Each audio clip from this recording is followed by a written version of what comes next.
வணக்கம் ஃப்ரெண்ட்ஸ், இன்றைக்கி என்ன செய்ய போகிறோன்னு பார்த்தீங்கன்னா காளான் குழம்பு தாங்க செய்ய போகிறோம். அதுக்கு முதல்ல காளானை க்ளீன் பண்ணி எடுத்து வச்சுக்கலாம்.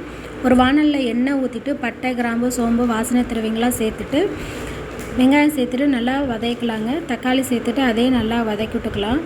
1 ஸ்பூன் இஞ்சி பூண்டு பேஸ்ட்டு சேர்த்துக்கிறேங்க. நல்லா பச்சை வாசனை போகிற அளவுக்கு நல்லா வதக்கி விட்டுக்கலாங்க.